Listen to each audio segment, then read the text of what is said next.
My name is Anna. I was 20 years old when I met John. He was an ordinary man, kind and simple. We loved each other deeply. Every day we met and talked about our dreams. But one day we argued. It was a big misunderstanding. After that, we stopped meeting. I waited for him, but he never came back. A few weeks later, I discovered I was pregnant. I was scared and confused. I wrote to John to tell him, but he didn't reply. He ignored me completely.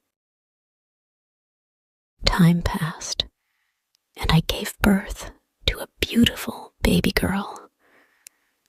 But she was born with a serious illness. The treatment was very expensive. I didn't have a job, and I struggled to pay for her medicines. I cried every night. My parents helped as much as they could, but it wasn't enough.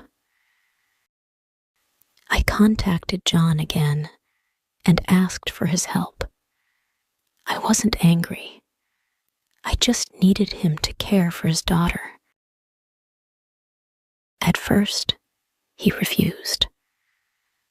After a long time, he finally agreed to pay $100 a month as child support. But this money wasn't enough for my daughter's medical needs. Years passed. One day, I saw John's picture on the internet. He had become a famous millionaire. People loved him and praised him.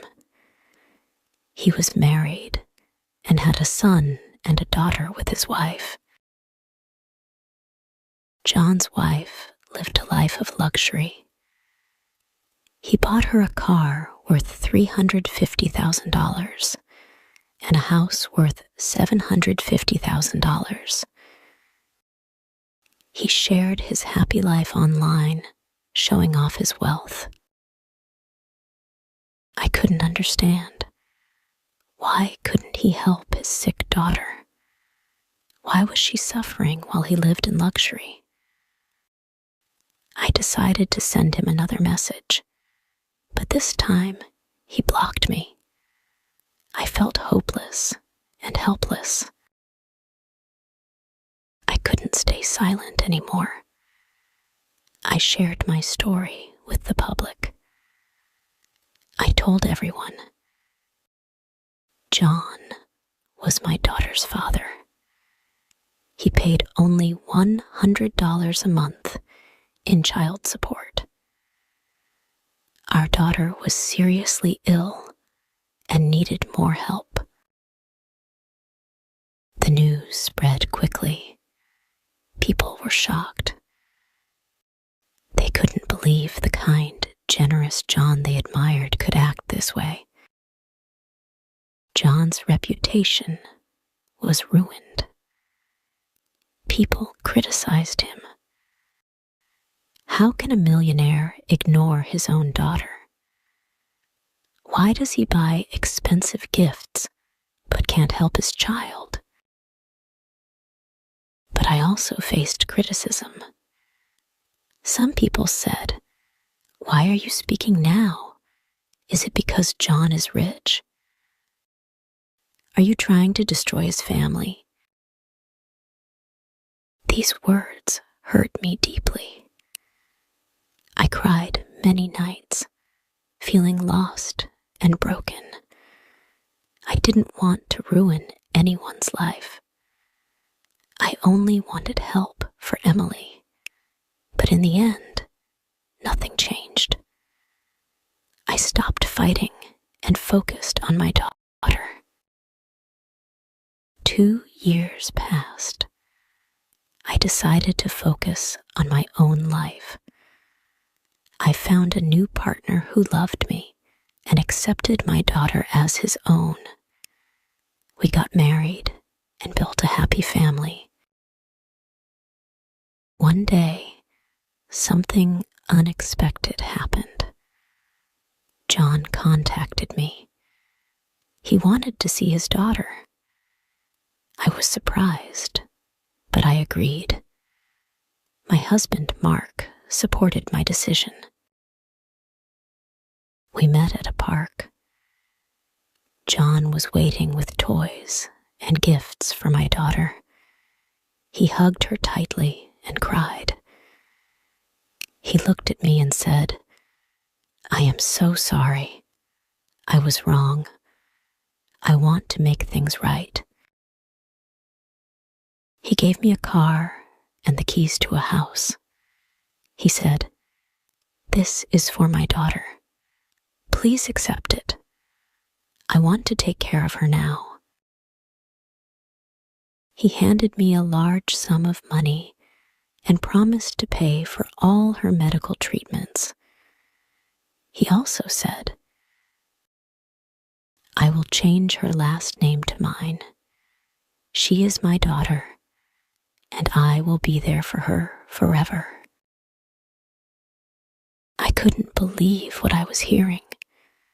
John had truly changed. Now John visits his daughter often. He keeps his promises and supports her in every way. My daughter is happy, and her health is improving. Life has finally found its balance. I thank God every day for giving us strength. People can change. Time heals wounds, and love can grow again. Today, we are all happy. My daughter smiles, and that is all that matters to me. Years passed, and my daughter grew stronger and healthier. John also changed a lot. He told me one day, "I missed so many years of her life. I regret it every day.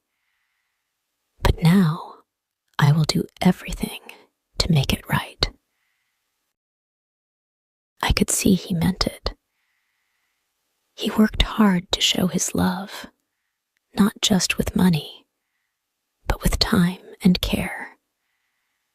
One day, John's wife came to visit. She told me, "Thank you for giving John another chance. He talks about your daughter all the time. She has changed him for the better." I smiled and said, "We all make mistakes. What matters is that we try to fix them." We became friends. She treated my daughter with love and kindness. Life was not perfect, but it was filled with love, forgiveness, and hope.